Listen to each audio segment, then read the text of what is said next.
Using one drug can be bad enough, but what happens when someone uses two drugs at the same time? It's called polysubstance abuse, a risky form of substance abuse involving taking multiple drugs at the same time. Although mixing alcohol and cannabis is the most common form, it's not the only form of polysubstance abuse people engage in. The CDC lists 4 kinds of polysubstance abuse. The first is mixing stimulants. Stimulants are a large family of drugs that include prescription stimulants, illicit stimulants like meth, and even ecstasy. Many stimulants like meth already have devastating physical and mental effects on the body. And when combined, stimulants place an enormous strain on your nervous system and organs, potentially causing heart attacks, stroke, liver damage, even brain injuries. Mixing depressants like opioids and benzodiazepines can also be incredibly dangerous. High levels of depressants can be lethal, slowing down your breathing to fatal levels.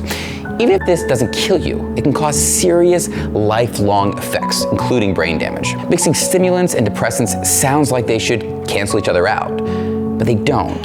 What they do is create a highly unpredictable situation that can mask the effects of each drug. And this can convince a person that they're not feeling the effects of either drug, leading them to take more and overdose.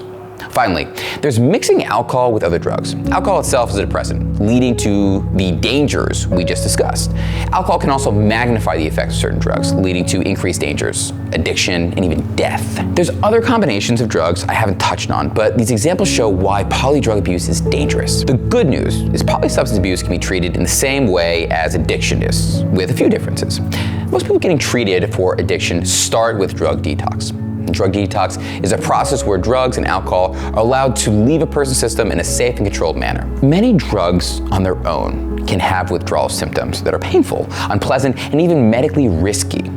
When you're dealing with two substances that can have difficult withdrawals, like alcohol and benzos, having medical supervision during detox can be critical. After drug detox, polysubstance abuse is treated like any other form of addiction. Therapists like me help people safely explore the roots of their behaviors, finding healthy coping mechanisms to help address past traumas. We also treat co-occurring mental disorders.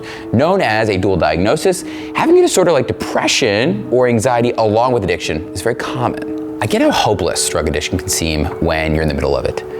Dealing with addiction to multiple substances can seem even worse, but it really isn't. I've seen so many people go on to live happy, fulfilling lives after we help them beat polysubstance abuse. And their story can be your story too. Just reach out to the Edge Treatment Center today and we'll get started.